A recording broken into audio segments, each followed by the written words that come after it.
어제가 이제 우리 그 동안 그 해제일인데요. 원래 이제 해제날 법회를 해야 되는데 이제 그 제일 오늘 그 해제 법회를 대신하기로 했습니다.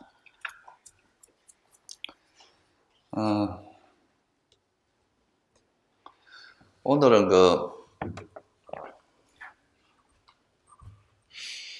수타니파타라는 경전에 보면요. 어느 이제 저 언덕으로, 그러니까 피 안에 이르는 길이라는 이제 품이 있는데요. 거기에 보면은 이제 다른 어떤 바라문이 부처님께 와서 묻습니다. 머리와 머리를 떨어뜨리는 것에 관해서 묻는다. 그것에 대해서 좀 이제 알려달라. 이제 질문이 그거였어요. 머리와 머리를 떨어뜨리는 것. 이건 약간 비유의 가르침이라서 여러분들이 약간 이제 생소할 수도 있는데, 머리와 머리를 떨어뜨리는 것에 대한 이제 그 방법을 알려주십시오. 이렇게 말씀을 하니까, 이제 거기에 대한 대답으로 나온 게 뭐냐면, 여기서 말하는 머리는 이제 우리 중생들을, 존재들을 계속 괴로움으로 돌아다니게 만드는 제일 메인이 뭐냐? 그러니까 핵심이 뭐냐? 그러니까 머리가, 이제 사람한테 머리가 제일 중요한 거니까, 그 머리가 뭐냐? 이거에 대한 질문이고, 아마 그거를 이제 어떻게 해서 그 머리를 떨어뜨리냐, 이 말은 이제 그런 괴로움을 일으키는 그 원인을 어떻게 제거하느냐, 이런 이야기겠죠. 그래서 이제 거기에 대한 대답으로 나온 게 뭐냐 하면 이제 무명이 이제 세존께서 이렇게 대답을 하십니다. 그러니까 무명이 머리인 줄 알아야 합니다. 그러니까 이제 그 모든 괴로움의 그거는 무명이다. 그리고 그것을 믿음과 기억과 삼매, 의욕과 정진을 갖춘 명지가 머리를 떨어뜨린다. 그래서 이거는 이제 무명이라고 하는, 어리석음이라고 하는 것이 이제 가장 우리 괴로움을 일으키는 가장 대표적인 머리라고 한다면, 그거를 떨어뜨리는 게 믿음과 기억, 삼매, 의욕, 정진을 갖춘 명지다. 이게 이제 뭐냐 하면은 여러분들이 많이 들어보셨겠지만은, 들어보신 분들도 있겠지만, 여기서 말한 요 다섯 가지가 우리가 좀 교학을 좀 공부하신 분들은 알고 있는 다섯 가지 근 또는 오력이라고 하는 거죠. 그 다섯 가지에 대해서 그것을 개발함으로써 이제 머리를 떨어뜨릴 수 있다. 이것이 이제 이 개송에서 하는 말씀인데, 그래서 오늘은 제가 이제 오근 오력에 대해서 좀 말씀을 드리려고 하는데요.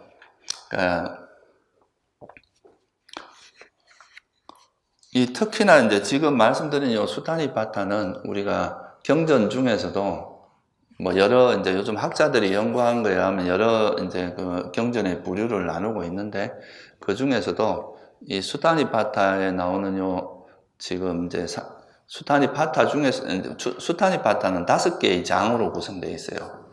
그 중에서 이제 4번째, 5번째 장이 이제 8의 장이 있고, 5번째가 이제 피안품이라 그러죠. 저 언덕으로 가는 길.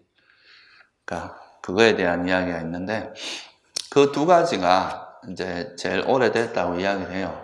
그래서 그 중에서도 이제 특히나 지금 부처님께서 이제 사실 제가 읽어보니까 거기에서는 이제 팔정도 형태로 나와 있진 않아요. 그러니까 팔정도가 구체적으로 이렇게 제시되어 있지는 않고, 그래서 그 중에서 우리가 이제 보통 익숙한 그런 개념들에 가장 이제 근접한 것이, 물론 그게 사성제나 팔정도에 대한 그런 이제 기본 아이디어가 되고 그런 것을 충분히 이해할 수 있는 그런 소스는 충분히 다 있어요. 근데 이제 좀 더 구체적으로 딱 명시되어 있는 것 중에서는 수행 방법 중에, 수행의 어떤 길에서 되게 체계적으로 제시되어 있는 것 중에 하나가 지금 오늘 말씀드린 5가지 오건이라고 하는 거에 대해서 되게 자세하게 이제 명확하게 이렇게 제시가 되어 있는 거라서, 그래서 제가 이제 이 오건에 대해서 좀 설명을 드리려고 하고요.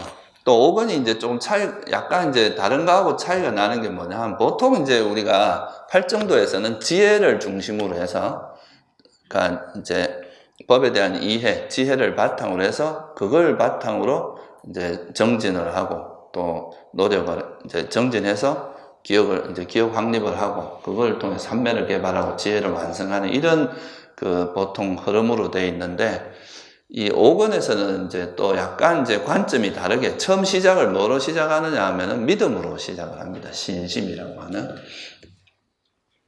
그래서 이 두 가지가 약간 이제 접근법이 조금 달라요. 이제 하나는 지혜를 우선해서 이렇게 가는 쪽이라면 하나는 믿음이라고 하는 걸 중심으로 해서 신심이라고 하는 걸 중심으로 해서 갑니다.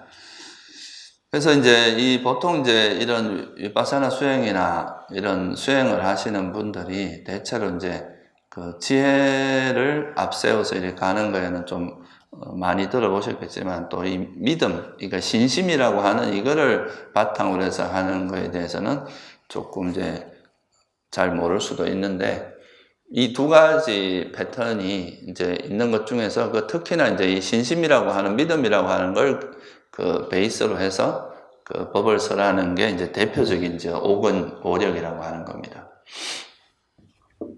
여기서 이제 5권에서 조금 수타니파타에는 5권 외에 이제 의욕이라고 하는 게 보태져 있는데 보통 이거는 이제 정진을 이야기할 때 의욕을 일으키고 애쓰고 뭐 이런 말이 있기 때문에 그거는 뭐 같은 그 범주라고 생각을 하시면 될 것 같고요.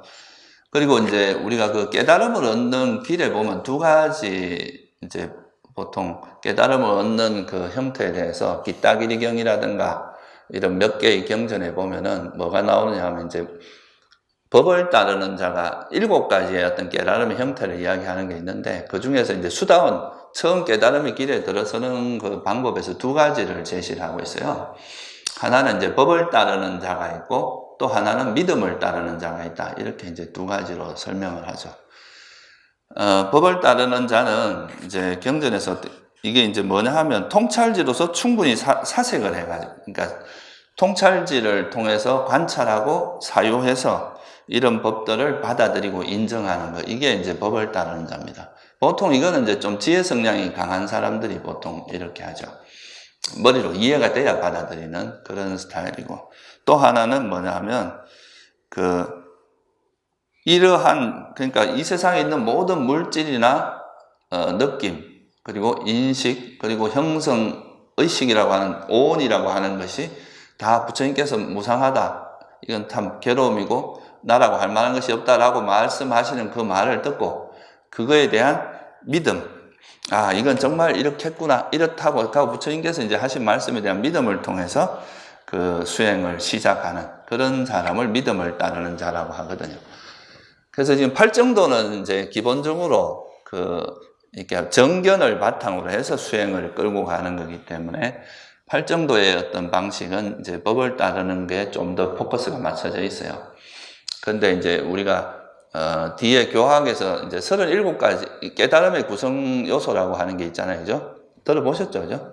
뭐, 사여의족, 사념처, 사정근, 뭐, 이래가지고, 5권, 5력, 칠각지, 팔정도라고 하는 이게 이제 그런 건데, 그 중에서 대표적으로 신심을 제일 선두로 놓고 설명하는 건 5권, 5력밖에 없어요. 나머지는 그렇지 않아요. 그래서 이 5권, 5력이라고 하는 요 5가지에 대한 이해를 하는 것이 또 좀 의미가 있고, 그리고 또 불교에서 말하는 이 믿음이라고 하는 것이 도대체 어떤 의미를 가지고 있는지를 여러분이 좀 이해를 할 필요가 있거든요.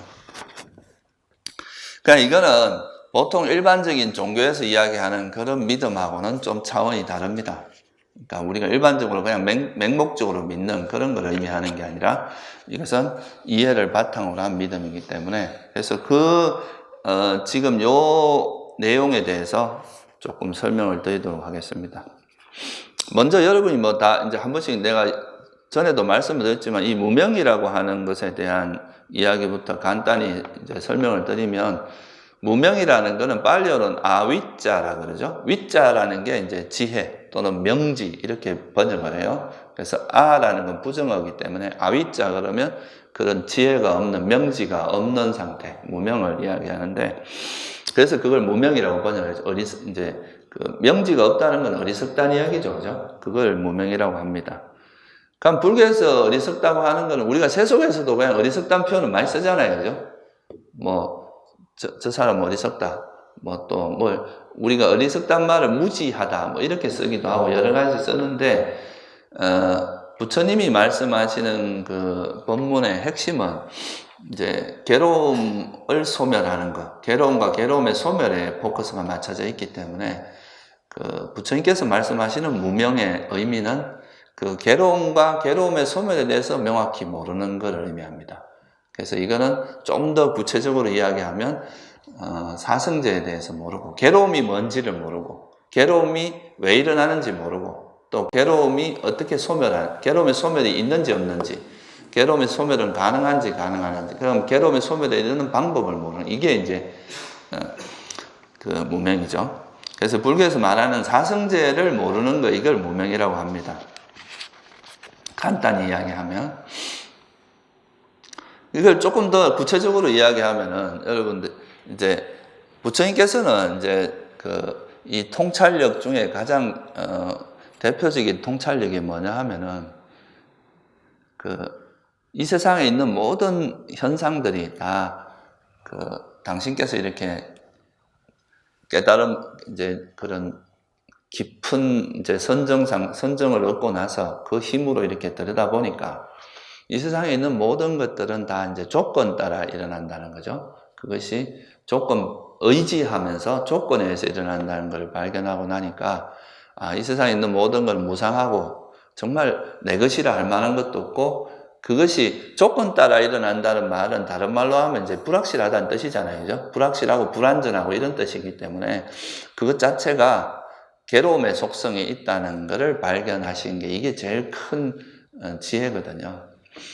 보통은 이제 우리가 사람들이 다들 제일 바라는 거는 이제 엄청난 능력을 가지고, 그죠?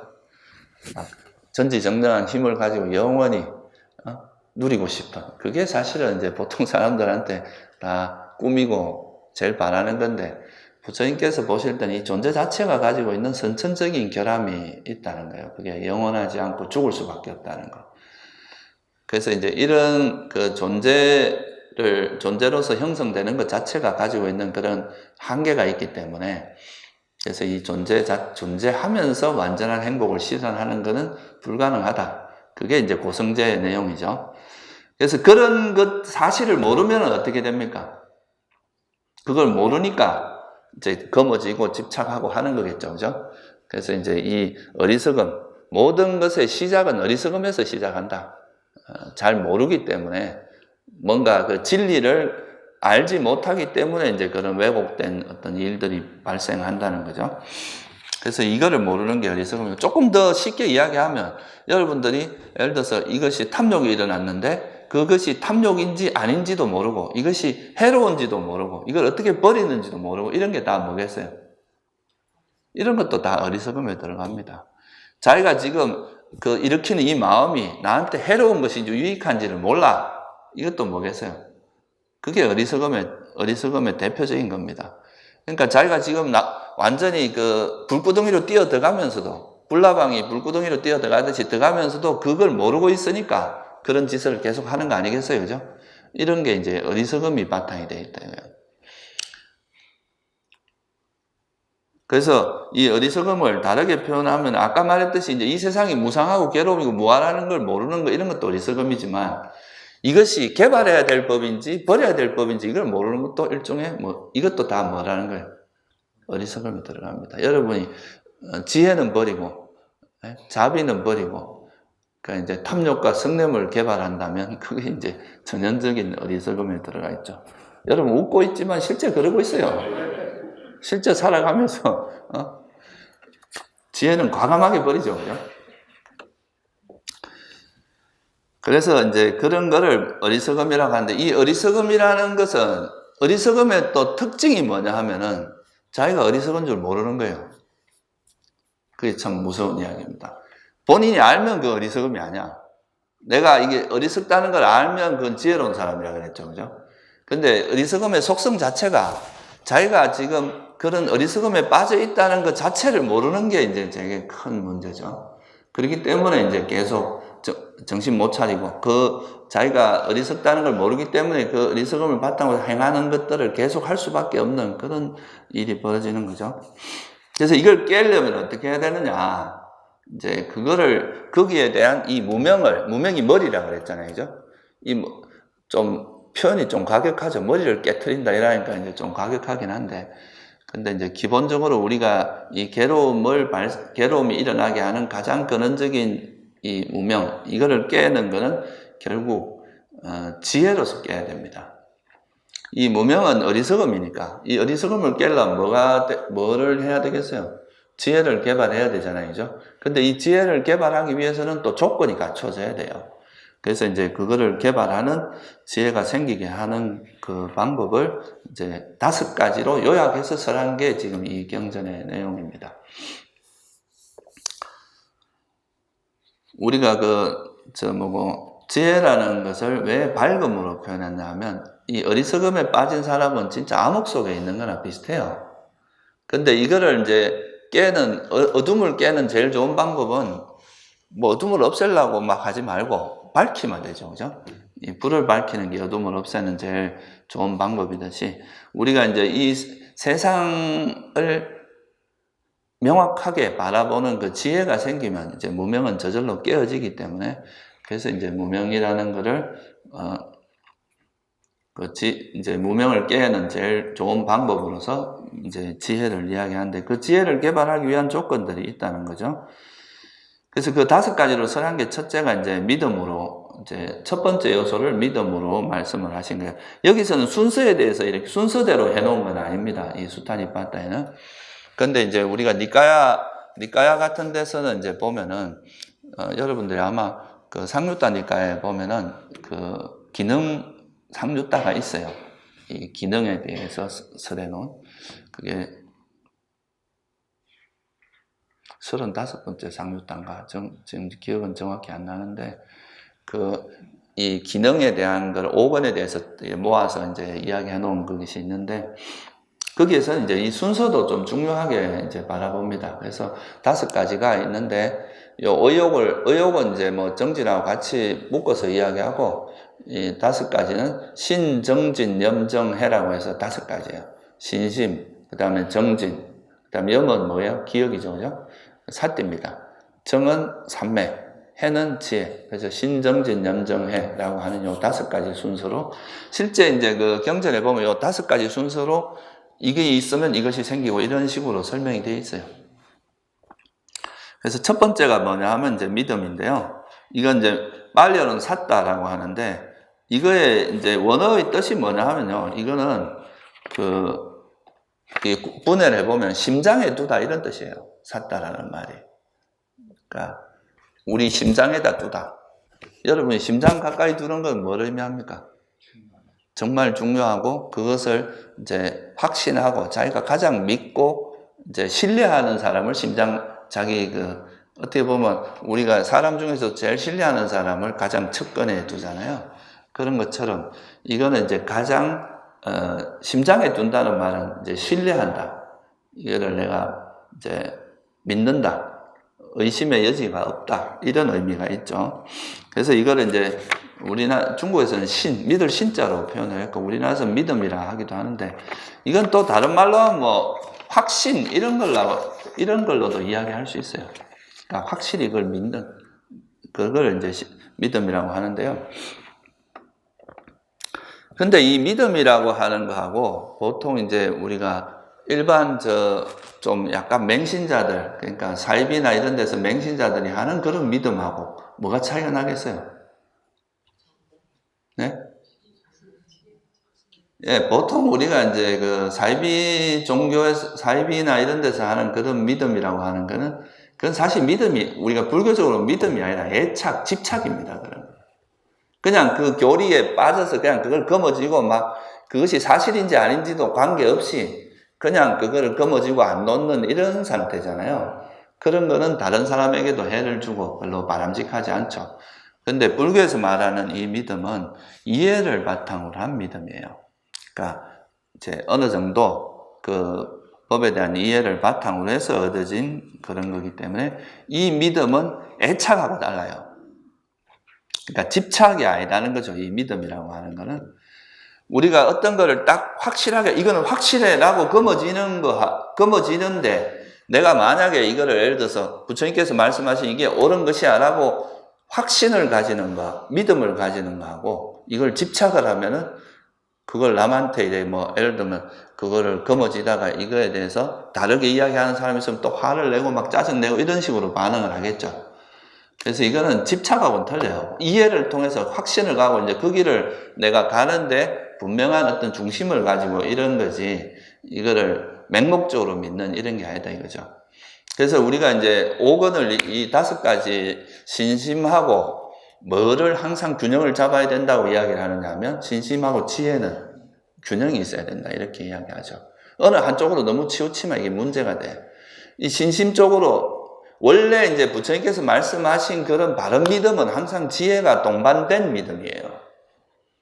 그러니까 이거는 그냥 단순히 그게 맹목적으로 믿는 게 아니라 그거에 대한 어떤 이해가 어느 정도 동반돼서 지혜의 수준은 다르겠지만 하여튼 그 지혜가 어느 정도 있음으로써 있기 때문에 그런 믿음을 이야기하는 거지 그냥 맹목적으로 그것이 사실인지 아닌지 확인 절차나 뭐 그런 어떤 근거도 없이 믿는 이런 거는 맹신이라 그러죠. 눈먼 믿음이라 그런 걸 말하는 게 아닙니다. 불교에서 말하는 거는. 그래서 이 믿음은 그런 어떤 지혜가 그래도 기본적으로 어떤 거에 대한 이해가 바탕이 돼야 되고 그러니까 이런 믿음은 강한데 지혜가 약한 경우는 잘못하면은 맹신으로 가기가 쉽다 이거예요. 그래서 맹목적으로 믿는 그런 거죠. 그래서 그런 것은 이제 믿음이라고 보기가 어렵습니다.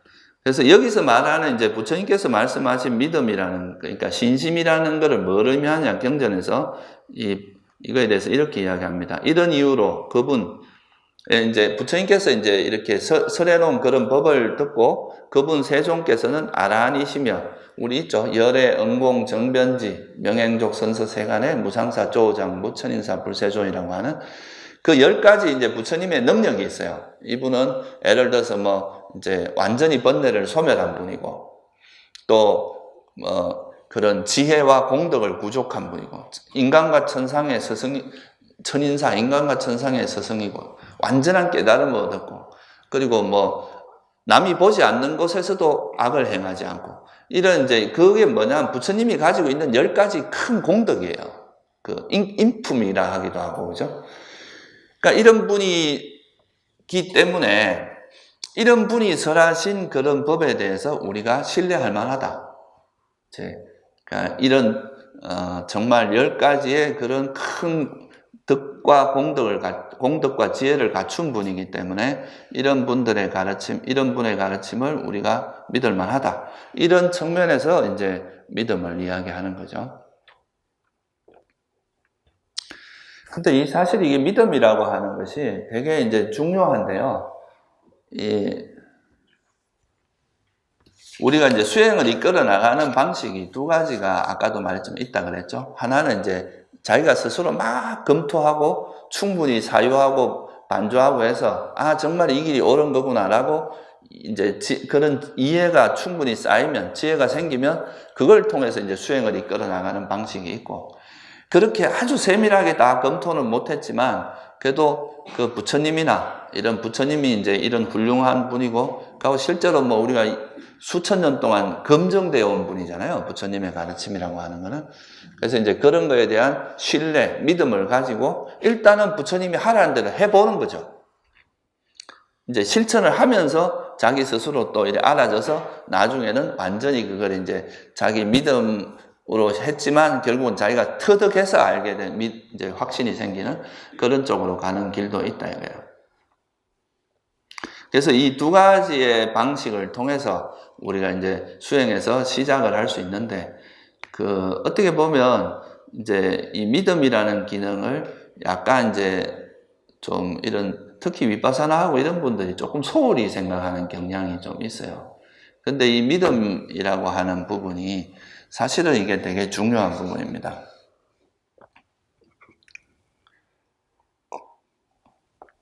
예를 들어서 정말 이렇게 믿음이 그러니까 이제 법에 대한 확실한 믿음이 있으면 여러분들이 선한 법을 버리고, 아니, 불선한 걸 버리고 선을 행하는 이런 정진으로 이어지지 않을 수가 없다 이거예요. 그러니까 내가 이거 설마 이렇게 하는 게 뭐, 요 정도 내가 감각적 욕망을 즐기는 건 괜찮지 않을까? 뭐 또 요 정도 화를 내는 거는 뭐 그럴 수 있지 않을까? 이런 것들이 이제 우리를 머뭇거리게 하고 실제 행동을 안 하게 하는 게 있거든요.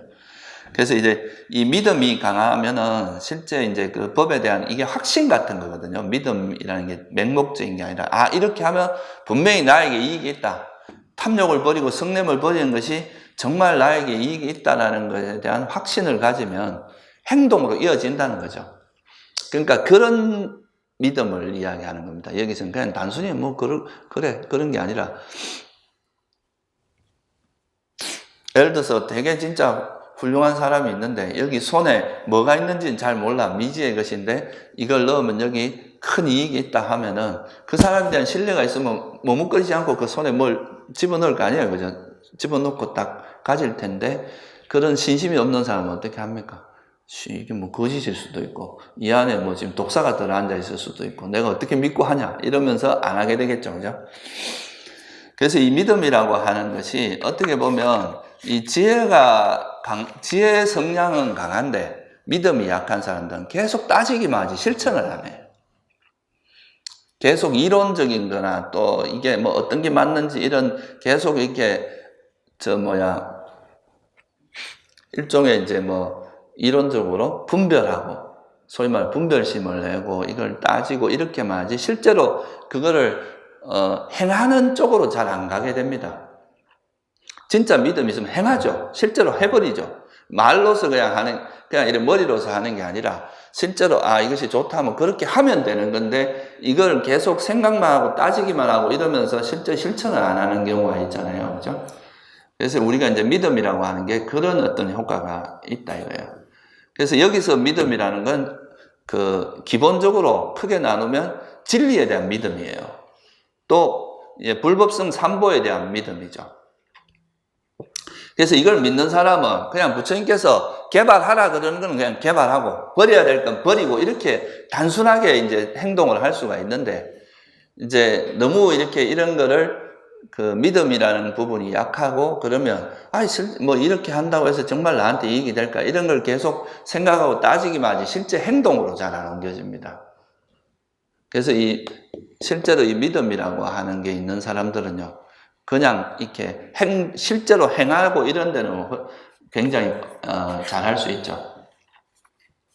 그리고 이 믿음이 이제 실제로 일어나는 거에 또 기반에도 이제 부처님이라는 분에 대한 그 신뢰, 부처님이 정말 여러분들을 괴롭히기 위해서 이런 법을 설했을 리는 없잖아요. 그죠? 그 신뢰와 또 그것에 대해서 이제 그 부처님이 설한 그 법을 따르면 분명히 나에게 이익이 있다는 이런 확신 같은 거 이런 게 있으면은 그렇게 행할 수 있는데 그런 게 약하면은 이제 그게 잘 안 된다는 거죠. 그리고 실제로 나중에 수다원이 되면은 확실히 정착되는 게 뭐라 그랬습니까? 이 삼보에 대한 믿음이 확고해지거든요. 이렇게 하면 분명히 내가 이익이 있고 내가 열반에 이룰 수 있다는 것에 대한 정말 확신이 생기는 거예요. 이건 이해를 바탕으로 하는 확신이 생기는 그게 신심이거든요. 그래서 이 신심이라고 하는 것이 불교에서 말하는 이런 신심이라고 하는 거는 정말 이 가르침을 우리 가슴에다 두고 이걸 절대 망각하지 않고 이대로 가면 내가 분명히 나에게 이익이 있다는 걸 확신하는 거예요. 그러니까 이거는 이제 되게 중요한 요소라고 할 수 있겠죠. 그리고 이제 보통 여러분들이 사실 모든 법을 다 분석하고 다 따지고 보고 사실 그거를 길을 가려고 하면 평생 따지다 시간 다 가. 그거 뭐 어떻게 다 팔만대장경이나 뭐 소위 말해서 경전의 내용들이 얼마나 많은데 그걸 일일이 다 분석해갖고 이게 어떤 게 맞는지 비교하고 분석하고 이래야 가겠다.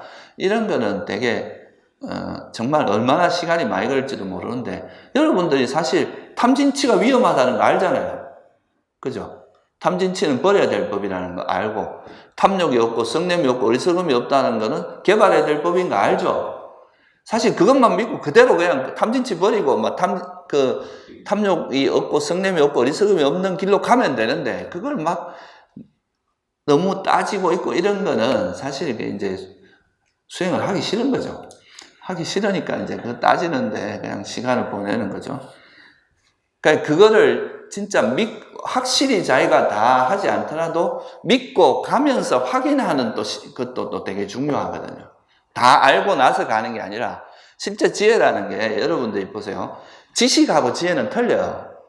지식이라는 건 이제 이렇게 하면 된다라는 거잖아요. 그죠? 그러니까 이렇게 하면 탐욕이 버려지고 이렇게 하면 성냄이 버려진다는 건데 자기가 직접 탐욕을 버려보고 성냄을 버려보고 하면서 얻어진 그 노하우는 전혀 다른 영역의 것이다 이거예요. 아는 것, 그냥 머리로 아는 거하고 실제로 그걸 자기가 그렇게 해나가면서 얻어지는 거는 전혀 다른 영역이거든요. 근데 그거를 이제 해보진 안 하고 이렇게 하면 된다더라 저렇게 하면 된다더라 이렇게만 해갖고는 그게 자기 지혜가 되지도 않아요. 그래서 일단은 믿고 나가면서 그걸 확인해 나가는 것도 되게 중요한 어떤 한 흐름이라는 거죠. 그러니까 자기가 잘 모르는 거는 내가 조금 아직은 부족해서 잘 모를 수도 있다. 그렇다고 자기가 이해 안 되는 걸 보통 사람들은 틀렸다고 생각하는 경우도 되게 많아요. 자기 수준에서 이해 안 되면 저거는 뭔가 이상하다. 내가 보기엔 틀렸는 것 같다. 이렇게 생각할 수도 있는데 그거는 이제 어떻게 보면 여러분의 지혜를 너무 과신하는 거라. 여러분이 살아오면서 얻어진 정보 수준이나 이런 걸 가지고 그거를 분별하기에는 사실은 이 진리가 너무 깊고 너무 심오하거든요. 그거를 그냥 무조건 이제 자기 기준에서 판단하기보다는 부처님에 대한 확실한 믿음이 있는 사람은 내가 잘 이해가 안 돼도 부처님이 이렇게 말씀하실 때 무슨 이유가 있을 거다 이렇게 생각을 하죠. 그걸 이게 왜 이럴까? 이거 틀렸다 이렇게 생각하는 게 아니라 부처님 가르침이 분명히 이렇게 말씀하셨을 거는 분명히 무슨 이유가 있을 거다. 물론 제가 모든 걸 이야기하는 게 아니라 그 근본적인 그 핵심적인 가르침들 있잖아요. 그런 거는 우리가 이제 다소 이해가 되지 않는 부분이 있다 하더라도 그거는 좀 이렇게 미뤄두고 어떻게 보면 내가 일단 부처님이 이런 길을 제시한 게 나에게 손해되는 길을 제시했을 리는 없다. 그거에 대한 확신을 가지고 그 길을 따라가면서 자기 스스로 확인해 나가는 작업. 그게 되게 중요하거든요. 그렇게 해 나가다 보면 이제 처음에는 이해되지 않는 것들이 시간이 지나면서 자기가 직접 이제 몸소 체험을 해 나가다 보면 부처님께서 왜 이런 말씀을 하셨다는 것에 대한 이해가 서서히 생기기 시작한다는 거죠. 그래서 이 믿음이라고 하는 부분이 없으면 행동이 잘 안 돼요, 사람들이. 그러니까 왜 부처님께서 이 신심하고 믿음이라고 하는 거를 좀 균형을 잡아야 된다고 생각하냐 하면은 정말 여러분이 이렇게 가는 게 확실하다 확신하면 그 길을 갈 수밖에 없다는 거야. 근데 이제 그거에 대한 믿음이 약하니까 그래도 내가 지금 즐기고요. 지금 감각적 욕망을 즐기고 맛있는 거 먹고 데이트하고 이런 게 훨씬 달콤한데 무슨 수행을 해? 그런다고 나한테 무슨 이익이 있겠어? 이렇게 생각을 한다는 거죠. 근데 정말로 그것이 이제 그 수행에서 도움이 이렇게 하는 것이 나에게 이익이다 생각하면 그런 거에 연연하지 않고 자기 길을 갈 수 있는데 그렇지 못한 거는 그런 이제 법에 대한 믿음이 약해서 그런 것도 있다는 거예요. 그래서 이제 이런 믿음이라는 것을 믿음이 강한 사람은 정진이 일어날 수밖에 없습니다. 그리고 실제로 법에 대한 이해가 제대로 된 사람도 정진을 할 수밖에 없어요. 그러니까 정진이 안 된다는 것은 그게 아직까지 지혜가 제대로 이제 잘 안 됐다. 그러니까 지혜가 성장하면서 믿음이라는 게 같이 될 수밖에 없어요. 이 균형이 생길 수밖에 없거든요. 믿음과 지혜라고 하는 거는. 그래서 그냥 이제 자기가 아직까지 확실히 잘 이해가 되지 않는 부분이 있다 하더라도 그런 거는 조금 내가 직접 가서 한번 확인해 보겠다 이런 마음을 가지고 일단 분명한 거는 탐욕이나 성냄이 여러분을 괴롭히는 건 분명하잖아요. 그러면 그걸 버리는 노력을 해 나가면서 그 다음 거는 확인해 나가는 것이 바람직한 태도다 이거예요. 그래서 이제 처음 시작을 믿음이라고 하는 건데 이 믿음에는 부처님이 말씀하신 이 세상은 무상하고 괴로움이고 무한하는 이런 거에 대한 믿음, 그리고 탐욕과 성냄과 어리석음은 버려야 된다는 것에 대한, 무명은 버려야 된다는 것에 대한 믿음, 그리고 그거를 버리는 것이 우리에게 이익이 있다는 것에 대한 믿음, 이 정도만 있으면 돼요. 그거를 확실히 그거에 대한 확신만 있어도 수행을 할 수 있다 이거예요.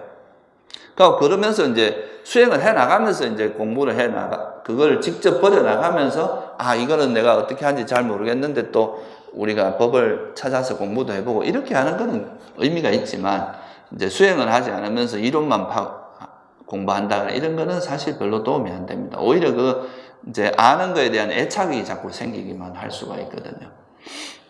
그래서 이제 신심이라는 것은 그런 의미가 있고, 그래서 우리가 수행에도 이제 이런 믿음의 성향이 좀 강한 사람은 일단은 내가 정확히 이해는 안 되지만 믿고 막 실천해 나가면서 지혜를 터득해 가는 사람 형태가 있고, 또 어떤 사람은 머리로서 이제 좀 충분히 이해되면 그때는 이제 이 지혜가 바탕이 돼서 또 믿고 나가는 그런 방식도 있는데, 두 가지 다 이제 하나의 길이 될 수 있다는 거예요.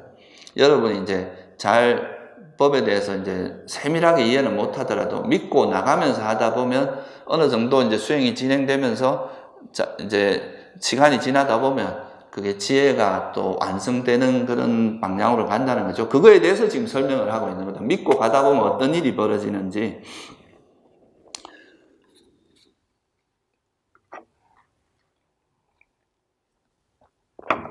그리고 여러분들이 이제 적어도 이제 불자하고 이런 수행을 하는 사람 같으면 적어도 부처님 가르침의 그 핵심, 아주 뭐 주변머리 뭐 이렇게 좀 주변에 있는 그런 것들은 차치하고라도 사성제라든가 영기라든가 이런 거에 대한 그 핵심적인 가르침, 그 뼈대가 되는 가르침에 대한 확신은 갖고 있어야 돼요. 그래야 그게 수행의 동력이 되거든요. 그게 자꾸 의심이 일어나는 것 자체가 뭐예요? 장애잖아요, 장애. 그죠? 수행에 장애 요소가 일어나는 거거든. 수행하다가 자꾸 머뭇거리게 되고, 이제, 그래 됩니다. 여러분들이 사실, 법국에 보면 이런 말이 있거든요. 자기가 어리석다는 걸 아는 사람은 진짜 지혜로운 사람이다. 그러니까 우리가 사실 이 생에서, 일생 동안 자기가 나름대로 살면서 얻어진 정보나, 거기서 우리가 배워진 통찰력이나 이런 게 사실 얼마나 되겠어요? 솔직히 냉정하게 생각해 보면 자기가 아는 수준이 정말 오랜 세월 동안 검증되고 또 그런 수많은 현자들이 지혜로운 분들이 다 이렇게 칭송하는 그런 가르침을 우리가 너무 이제 우리 잣대를 가지고 평가하는 거는 좀 사실은 좀 주제 넘은 거라고도 할 수 있거든요. 그렇다고 맹목적으로 우리가 이렇게 하는 것과는 달리 그거는 뭘 의미하면 자기 자신에 대해서 좀 겸손한 걸 의미합니다. 우리가 너무 내가 아는 거를 너무 과신해서 확인되지 않은 그런 걸 자기 견해를 가지고 재단하고 평가하고 이런 것은 수행자가 상당히 금해야 될 부분입니다. 그러니까 처음에 자기가 잘 이해가 안 되고 그럴 때는 오히려 부처님께서 이렇게 말씀하신 이유가 있을 거라고 생각하고 내가 수행을 하면서 알아가리라 이런 생각을 갖고 실천을 해나가는 게 중요해요. 그걸 내 수준의 견해를 가지고 너무 이렇게 판단하고 재단하고 이런 것은 오히려 이제 수행에 상당한 이제 부작용을 많이 일으킵니다. 그러니까 부처님께서 항상 견해에 대해서 집착하고 이런 견해와 자만에 대해서 굉장히 경계를 많이 한 이유가 그런 거에 검어지고 자기 생각을 고집하는 순간에 이 진리가 안 들어갑니다. 계속 자기 생각의 울타리 속에서 계속 이걸 튕겨낸단 말이에요. 자기가 이해가 안 되는 걸 자꾸 쳐내버리기 때문에. 그래갖고 어떻게 진리가 들어가겠어요? 여기 물이 꽉 차 있으면 여기 물이 안 부어지는 거는 똑같거든요. 그래서 이제 그런 것을 저도 옛날에 공부할 때 그런 생각 했어요. 내가 이러다 내가 아무리 잘나도 사리불보다 잘났겠냐? 사리불 존자보다 잘났겠냐? 그러니까 그냥 자기가 가지고 있는 내가 잘났다고 생각하는 요소가 있는데 그런 것을 정말 이렇게 지혜로운 분들의 그런 비교를 해보면 나는 그런 분보다 못한데 그런 분들이 다 또 어떻게 보면 부처님 내 지혜는 부처님 발끝에 때만도 못하다 이렇게 할 정도로 말씀하셨단 말이에요. 그렇다면은 그런 거를 보면서 그런 부처님의 그런 법이나 가르침에 대해서 조금 더 겸손한 마음으로 접근을 하면 배울 수가 있거든요. 근데 이제 자기가 알량하게 조금 아는 것 같고 이제 자기 견해나 자기 시선을 가지고 이걸 평가하는 거는 되게 이제 위험한 그러면 배우질 못해요. 자만이 많고 견해가 많은 사람의 가장 큰 단점이 배울 수가 없다는 거죠. 항상 자기 생각 갖고 재단을 하니까. 여러분이 아는 건 지금 여러분 수준에서 아는 거예요. 그게 이제 지혜가 성장해 갈수록 변합니다, 그것도. 그게 계속 지속되는 게 아니라는 거죠. 그래서 그런 믿음이 있는 자는 그 다음에, 그래서 이 믿음이라는 거는, 믿음을 가진다는 거는 진리에다 나를 던지는 거이기도 해요. 헌신하는 거. 그러니까 자기 생각을 너무 하기보다는 진리를 믿고 그 진리를 따라가면서 자기가 스스로 진리를 배워나가는 그런 차원도 있다는 거죠. 그렇게 하면은 그 다음에 뭐가 이제 생기냐면 이런 믿음이나 이제 지혜를 확실한 법에 대한 믿음. 그러니까 정말 이 우리 삶은 무상한 것이고 내가 이렇게 집착할 만한 것이 없다는 거, 우리 이 세상이라고 하는 거는. 그리고 그것을 그렇게 되게 하는 것은 이 무명 때문이다. 이 무명이 있기 때문에 탐욕이 일어나고 성냄이 일어난다는 걸 알고, 그걸 버리는 것이 이 괴로움으로 벗어나는 거라는 걸 믿으면, 그 다음에는 뭐가 일어나겠어요? 탐진치는 버리고, 탐욕 없고, 성냄 없고, 어리석음이 없는 이거를 개발하는 노력을 할 수밖에 없다, 이거죠. 그래서 그 믿음 다음에 나타나는 게 바로 정진이다, 이거예요.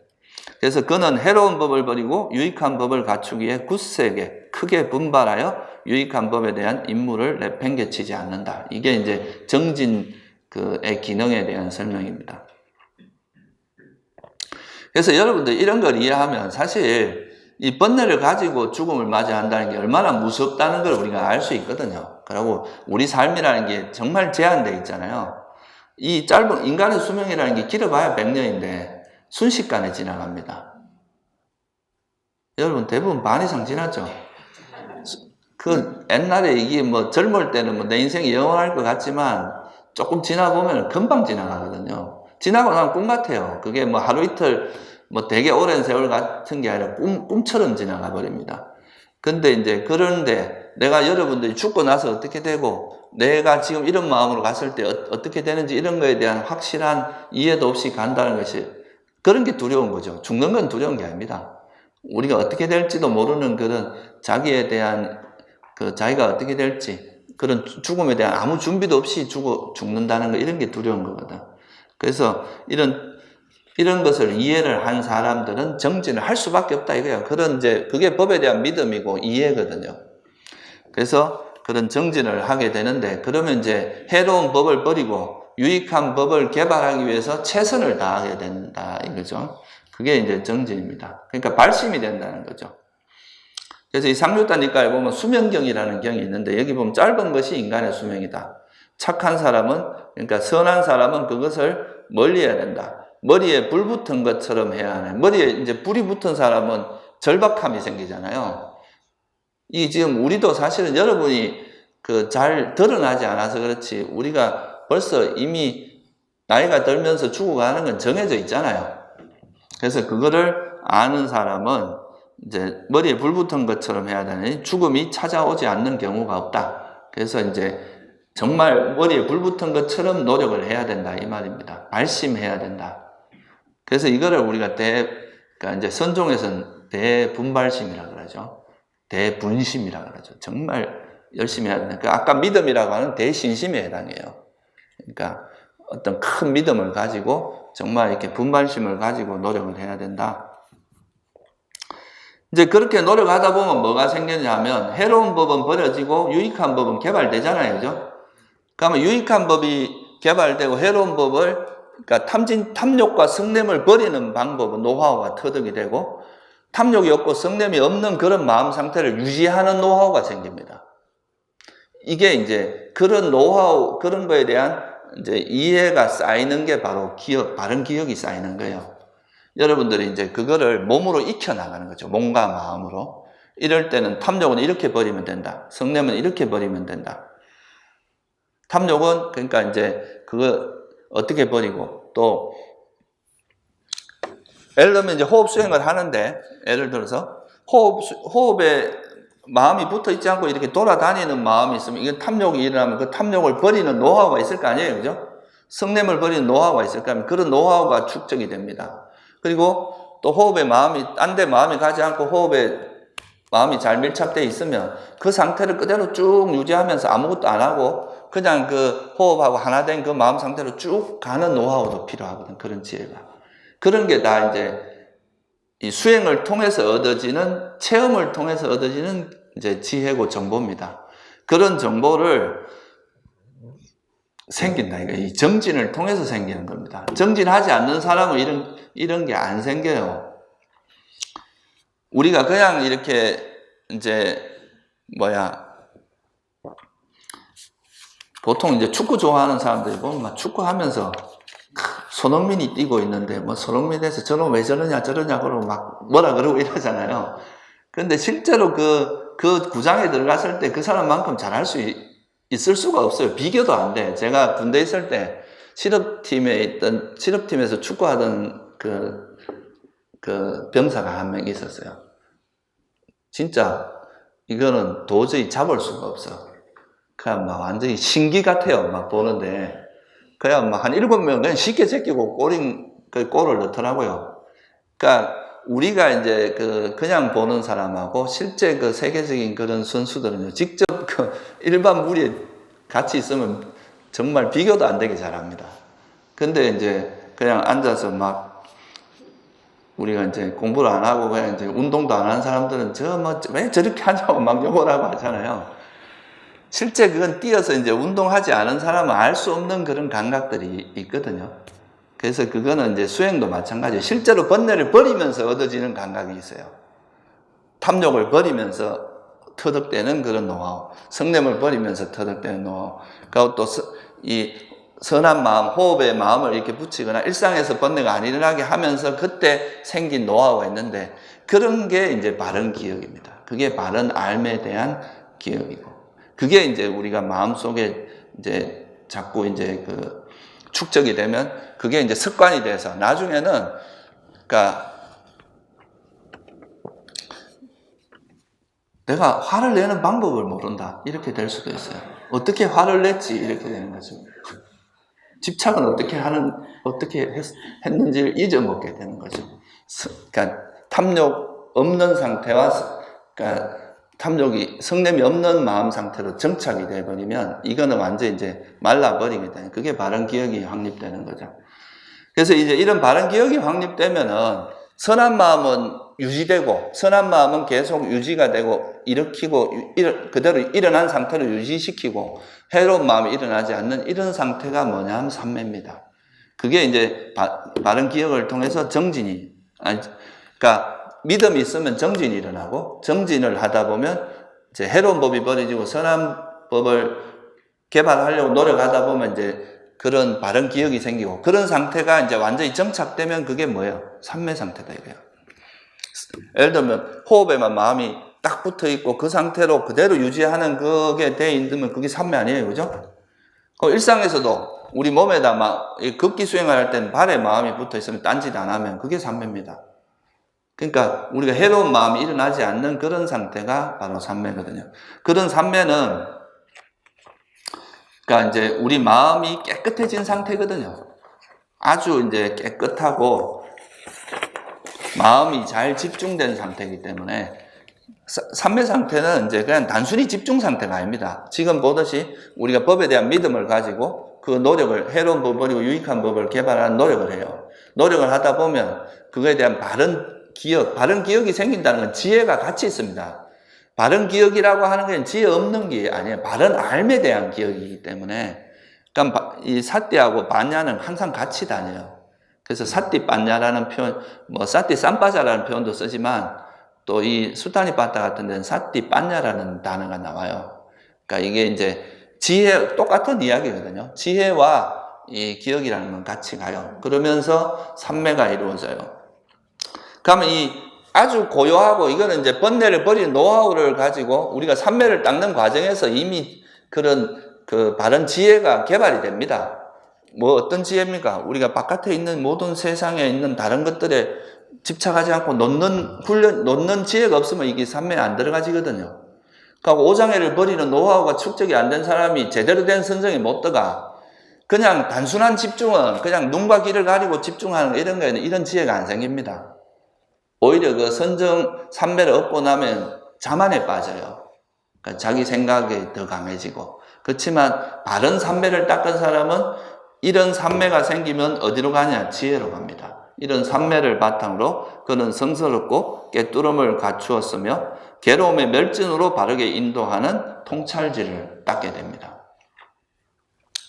그러니까 바른 삼매는 반드시 지혜를 개발하는 쪽으로 가게 돼 있어요. 그게 바른 삼매입니다. 근데 삼매를 얻었는데 뭔가 이제 뭔가 집중은 잘 되고 이랬는데 그 집중의 힘이 번뇌가 버려지지 않은 상태에서 이제 뭔가 이걸 얻고자 하는 마음에서 이런 이제 집중력이 생기면 그 집중력과 자기 번뇌가 결합을 해요. 그러니까 이제 그 견해도 강해지고 아상도 강해지고 자기만 잘났어요. 이 세상에서 뭐 자기는 막 제일 최고의 수행자고 다른 사람은 다 이제 잘못되고 이런 게 이제 다 왜곡된 어떤 수행자의 모습이거든요. 그래서 삼매가 있으면 그 다음에 부처님께서는 어떻게 말하냐면 지혜로 간다 이거예요. 그러니까 바른 삼매가 있는 사람은 지혜가 개발이 된다는 거죠. 그래서 이 지혜가 개발이 되고 또 이제 그 다음에 또 뭐가 나오느냐 하면요. 이 지혜가 개발되면은 경전에 보면 앞바나경이라는 경이 있어요. 거기 보면은 이게 이제 아까 말했던 그 이제 기능 상류다에 나오는 건데 여기에 보면 이제 믿음을 통해서 이제 믿음이 확신을 가지고 수행을 하면 삼보에 대한 믿음, 법에 대한 믿음을 가지고 수행을 하면 정진이 생기고 정진을 하면 바른 기억이 생깁니다. 그리고 삼매가 이루어지고 삼매를 통해서 통찰지가 생기면 이 통찰지를 통해서 이제 법에 대해서 자기 스스로 이제 체득을 하게 되잖아요. 그죠? 그러면 그 다음에 또 그게 뭐로 가냐면 청정한 믿음으로 간다는 거죠. 그러니까 이게 선순환입니다. 선순환. 그러니까 이렇게 해서 통찰지를 통해서 청정한 믿음이 된 사람이 수다원이에요. 확실하게 이제 이거는 뭡니까? 부처님 법에 대해서 한치의 의심도 없어진 그 부분을 우리가 수다원이라고 하잖아요. 그죠? 삼보에 대한 믿음이 확고해지는. 그래서 그러니까 이 오건을 통해서 우리가 수행을 하다 보면 이제 이런 믿음을 통해서 하지만 결국은 이게 지혜가 개발이 돼서 그 지혜를 통한 확실한 믿음이 생긴다 이거죠. 그래서 지혜와 믿음이 완전히 균형이 잡히는 거죠. 신심과. 그리고 또 수행하는 과정에서도 그러니까 이제 정진을 너무 과하게 하면은 또 뭐가 되냐면 사람이 약간 덜뜨고 이 정진이 과하다 보면 덜뜨면서 번뇌로 이어지기가 쉬워요. 그렇다고 또 너무 이래 고요함에만 빠져 있으면은 사람이 또 고요함에 집착하기가 쉽습니다. 그래서 게을러지는 거죠. 그냥 정말 번뇌 버리는데 노력은 안 하고 그 고요한 데만 빠져 있는 거예요. 그래서 이런 게 이제 또 문제가 있기 때문에 이 정진과 삼매는 균형을 잡아야 된다. 네? 그래서 이 이제 5가지 이게 이제 그러니까 신정진 염정회라고 할 때 신심과 지혜의 균형도 필요하고 정진과 삼매의 균형도 필요해요. 이 균형을 잡아주는 그 매개체가 바른 기억입니다. 이게 바른 정보, 부처님 바른 이해를 가지고 있으면 내가 이거는 너무 과하다 싶으면 다시 균형을 잡을 수 있는 것도 그런 것도 있죠. 그래서 어쨌든 이렇게 해서 이제 우리가 그 수행을 지혜가 개발되면서 무명이 머리가 떨어진다 이거예요. 무명이라고 하는 어리석음의 머리가 떨어지고 그걸 통해서 이 법에 대해서 더 확신을 가지게 되죠. 이거는 이제는 머리로 하는 믿음이 아니라 자기 스스로 체득했기 때문에 얻어지는 믿음이죠. 그게 이제 부처님께서 무명을 떨어뜨리는 방법으로서 오건을 이야기. 오건은 그러니까 오건이라 하기도 하고 오력이라 하기도 해요. 왜냐하면은 그건 그냥 관점에 따라서 그렇습니다. 그냥 우리가 이제 이 믿음이라는 것은 의심을 버리는 기능을 한다 이렇게 말할 수도 있고 또 그 의심을 완전히 이렇게 제압하는 힘이다 이렇게 말할 수도 있겠죠. 그래서 이거는 그냥 이름에 따라서 오건이라 할 수도 있고 오력이라고 할 수도 있어요. 그래서 실제 경전에 보면 이렇게 나오죠. 처음에 이제 경전에 보면 5가지 기능이 5가지 힘이 되고 5가지 힘이 5가지 기능이 된다. 이렇게 이제 경에 설명을 해놨어요. 그러니까 이거는 그 이름의 차이지 실제 이 5가지는 똑같아요. 그래서 신심 한번 따라해보세요. 신심이 있으면 노력으로 이어집니다. 정진, 정진. 그 다음에 정진 다음에 뭐가 일어납니까? 기억. 그러니까 기억이 일어나고, 그거에서 삼매가 이루어지고, 그 다음에 삼매가 있으면 반드시 지혜로 개발됩니다. 이게 이제 신정진 염정해라고 하는 5가지 기능. 이게 이제 부처님의 제일 오래된 최고층이라고 하는 거기도 되게 명확하게 나와 있는 가르침이에요. 그리고 이 신신과 지혜는 균형이 있어야 돼요. 그 다음에 정진과 삼매도 균형이 있어야 돼요. 근데 바른 기억은 많을수록 좋아. 우리가 지혜에 대해서, 그러니까 바른 알에 대한 그거는 뭐 이렇게 많다고 해서 부작용이 없습니다. 그래서 이거를 해야 되고, 그리고 이 5가지 기능 중에 최고가 뭐냐, 제일 어뜸이 뭐냐, 그거에 대해서 부처님께서 뭐라고 하면 지혜가 어뜸이라고 그랬어요.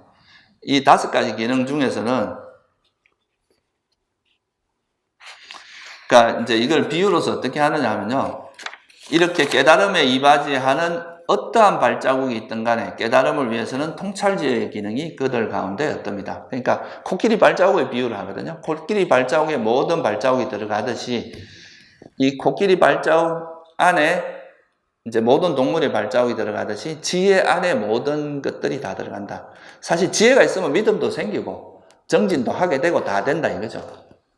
그래서 사실 이 지혜라는 것이 가장 이제 중요한 걸로 설명이 되어 있습니다. 그리고 또 하나는 뭐냐면은 이 지혜의 기능이 약하면요, 다른 수행이 그러니까 기반이 확고하지가 않아요. 예를 들어서 여러분들이 삼매를 닦았는데 그 삼매에 대한 우리 이 세상이라는 것이 정말 무상하고 내 것이라 할 만한 것도 없고 참 조건지어진 것이, 이런 이해가 있는 사람들은 그 삼매를 얻었다고 해서 이제 삼매에서 나와서 일상에서도 그런 거에 끄달리지가 않거든요. 그 지혜의 힘이 있는 사람들은. 그러니까 그게 그 삼매가 굉장히 견고합니다. 확고하죠. 그리고 또 지혜를 가지고 삼매에 들어가서 그냥 무조건 집중해야 들어가는 건 우연히 일종의 막 하다 보니까 들어가는 건데, 이 삼매에 들어가는, 선정에 들어가는 정확한 메커니즘에 대한 이해가 없어요. 그러면 이게 어떻게 했을 때 이 선정이 퇴보하고 어떻게 해야 내가 들어가고 이런 거에 대한 명확한 지혜가 없기 때문에 이게 또 주변 상황이 좀 어지러워지면 금방 또 퇴보하게 돼. 근데 이런 지혜가 확고한 사람들은 흔들리지가 않아요. 그러니까 예를 들어서 수다원 정도만 돼도 절대 퇴보가 안 합니다. 그 공부가. 그건 이제 지혜의 힘이 딱 받쳐주기 때문에 그렇다 이거죠. 그래서 실제 이제 그 상주단 니까에도 보면은 이런 구절이 있어요. 비구들이여, 성스러운 제자에게 성스러운 지혜가 일어나지 않으면 4가지 기능은 아직 견고하지 않고 확고하지 않다. 그러니까 5가지 기능 중에서 지혜가 없이 뭔가 이루어졌을 때는 그것이 좀 불안정하다는 거죠. 지혜가 없으면 환경에 영향을 받게 돼요. 번뇌가 또 일어날 수 있는. 그런데 이 성스러운 지혜가 그러니까 지혜가 아주 이제 확실해진 사람에게는 4가지 기능이 견고하고 4가지 기능은 확고해진다. 그래서 사실 불교 수행에서는요, 우리가 삼매를 닦든 뭐를 닦든 이 지혜라는 것이 항상 베이스가 돼야 돼요. 그러니까 이 믿음도 이제 지금 당장은 이제 그런 지혜가 좀 부족하더라도 믿음하고 같이 이제 결합을 해서 하면은 결국은 이제 믿음을 가지고 시작을 하더라도 결국 마지막에 이제 완성하는 건 또 지혜로 완성하는 거잖아요. 그죠? 그래서 그런 지혜가 같이 동반되면은 믿음도 확고해지고 또 정진도 확고해지고 그 다음에 그런 삼매도 확고해지고 기억도 확고해진다 이거죠. 그래서 그렇게 되는 것이 바람직하다.